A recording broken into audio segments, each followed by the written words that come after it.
जब इतने भगवंत हमारे बीच पधारे, मैं आप सबको प्रणाम करता हूं, आपका आशीर्वाद चाहता हूं। आचार्य भगवान विराट सागर जी की आज्ञानुसार चर्या श्रोमणी पट्टाचार्य हेतु आचार्य शुद्ध सागर जी महाराज साहब के चरणों में नमन। और इस अवसर पे जिनकी पुण्य उपस्थिति हम सबको धन्य कर रही, ऐसे गणाचार्य परम पूज्य आचार्य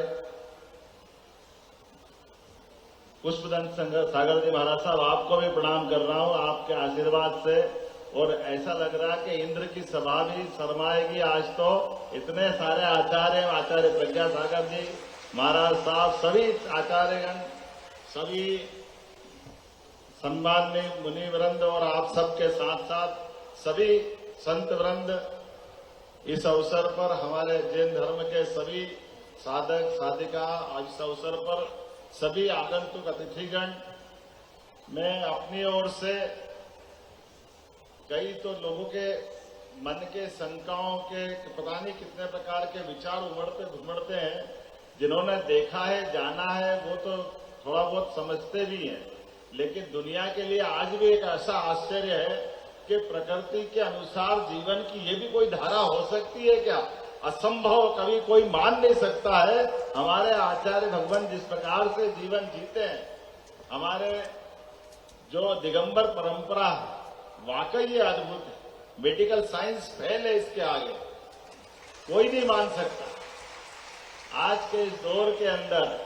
और ऐसे में भी हमारी ये जो परंपरा है, ये आस्था को परमात्मा के साथ खड़े रखने के लिए अपने जीवन का क्षण क्षण हमारे लिए एक प्रकार से जो आपके आशीर्वाद की कृपा होती है, यह आशीर्वाद की कृपा तो मैं मान के चलता हूं, हमारे मृत्यु लोक में देवता भी तरसते ऐसे आशीर्वाद की कृपा लुटाने के लिए। यह अद्भुत मेला लगा है। हम सब जानते हैं परमात्मा की कृपा से, यद्यपि पट्टाभिषेक का बड़ा आयोजन है, उसके निमित्त आज ये सुबह शोभा यात्रा निकली, जो मुझे बताया गया है कि पूरे इंदौर तो क्या आसपास में भी कभी इतनी बड़ी शोभा यात्रा ऐसी तो नहीं निकली होगी। अद्भुत, इतनी बड़ी हमारी आध्यात्मिक एक तरह से जो लीला हुई है, इस लीला के लिए ईश्वर ने वाकई हमारे लिए ये अपनी आंखों को, मैं तो देख देख के अपने आप को धन्य मान रहा हूं। मैं आपको पुनः प्रणाम करता हूं, पुनः आशीर्वाद चाहता हूं।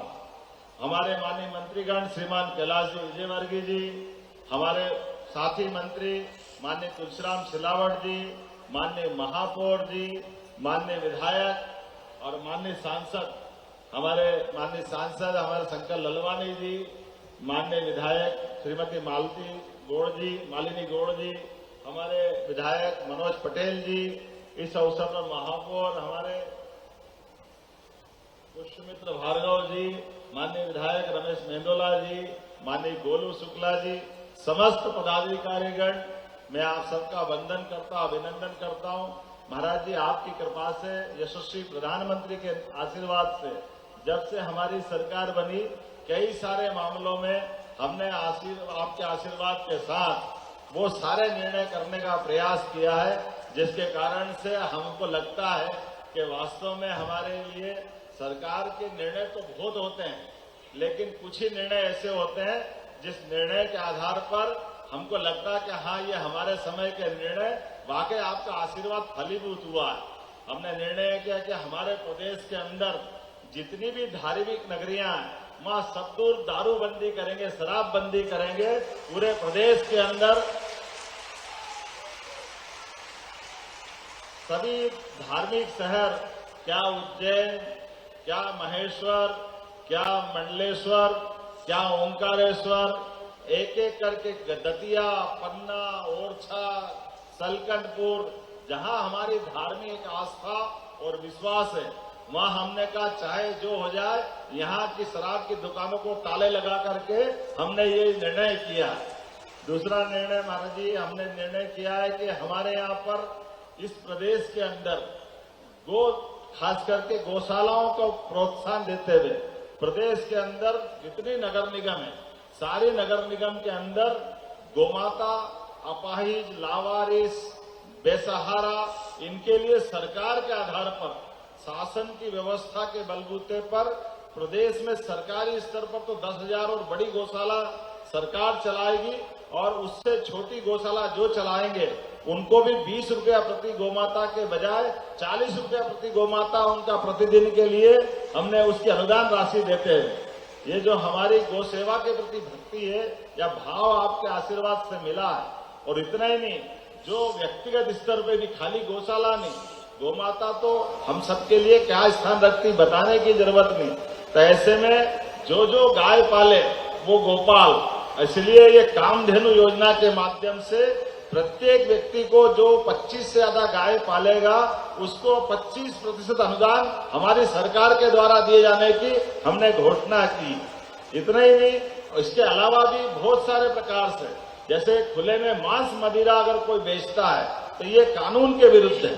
हमारी सरकार ने निर्णय किया किसी हालत में खुले में मांस और इस प्रकार की दुकानें जो हमारे भावनाओं को आहत करती है, शासन के स्तर पर इसकी अनुमति नहीं दी जा सकती है। ऐसे कई निर्णय किए हैं, लेकिन सच में आज तो मैं अपने आप को धन्य मानता हूं। अपने लिए खास करके भगवान महावीर स्वामी के सत्य, अहिंसा, आस्ते, ब्रह्मचर्य, अपरिग्रह का जो सिद्धांत तुमने दिया है, सच्चे अर्थों में हम सब जानते हैं कि आज आपकी मौजूदगी से ऐसा लग रहा है कि वो 2,500 साल पुराना इतिहास पुनः जीवंत हुआ है। मैं पुनः आपको प्रणाम करता हूं, वंदन करता हूं, अभिनंदन करता हूं। कई जनहितैषी निर्णयों के साथ हमने कई प्रकार से आज की इस पीढ़ी को धर्म से जोड़ करके सच्चे अर्थों में सुमार्ग से जोड़ने का हम प्रयास कर रहे हैं। मैं पुनः अपनी सरकार की ओर से आपका वंदन करता हूं, अभिनंदन करता हूं। और ये तो एक लीला है, जो लीला के लिए हम निमित्त बने। कई बार अहंकार हम सबको हो जाता है, उस अहंकार के चक्कर में जाने अनजाने हमसे गृहस्थ लोगों से जो गलतियां होती है, लेकिन हमने भगवान को नहीं देखा। लेकिन हम आपको देख के समझ में आया, जब आपको देख लेते हैं तो भगवान की पूरी लीला अपने आप समझ में आ जाती, वो एहसास हो जाता। सच्चे अर्थों में हम पुनः एक बार फिर इस पूरे महाअभियान में एक तरह से जो शब्द लिखा है महाकुंभ, वाकई ये महाकुंभ ही है, उसका ही एहसास करा रहा, जिसके आधार पर आज हम अपनी धर्म के आधार पर आस्था को मजबूत करेंगे। और ये सनातन धर्म, जैन धर्म की अपनी धारा दोनों जीवन में मनुष्यता को गौरवान्वित करते हैं। मेरी अपनी ओर से पुनः मुझे मालूम पड़ा कि पट्टाचार्य होने के बाद आपका उज्जैन में आगमन होने वाला है, तो मैं आपका वंदन करता हूं, अभिनंदन करता हूं। और हमारे बीच में तपोभूमि के माननीय आचार्य प्रज्ञासागर जी महाराज वहां विराजमान है। हमारा प्रयास रहेगा कि आपकी इस पट्टाभिषेक के बाद की उज्जैन की पहली यात्रा में मध्य प्रदेश सरकार की ओर से कोई कोर कसर बाकी नहीं रहेगी। हम वंदन करते, अभिनंदन करते और सच में आपसे सारे आचार्य गणों का आशीर्वाद चाहते हुए मैं अपनी बात को विराम देता हूं। बोलिए भगवान महावीर स्वामी की। मंत्री जी, अपने जैन समाज का अभी तक का सबसे बड़ा, अब ना पहले बार इस प्रकार से इतना बड़ा अनुष्ठान हो रहा, इस अनुष्ठान में आज आपने संबोधन दिया। हमारा आग्रह है कि राज्य सरकार तो आ गया, केंद्र सरकार भी अपनी सभा में आकर के और माननीय मोदी जी अगर यहाँ पर आकर संबोधन करें तो हमारे समाज के लिए बहुत बड़ा एक आग्रह होगा।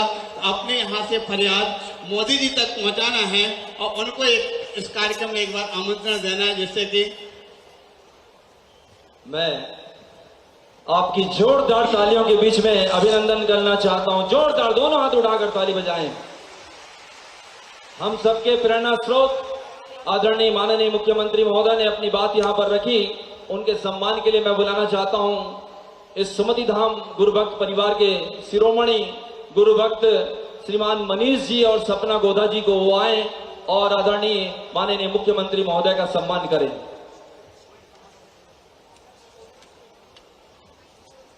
निवेदन।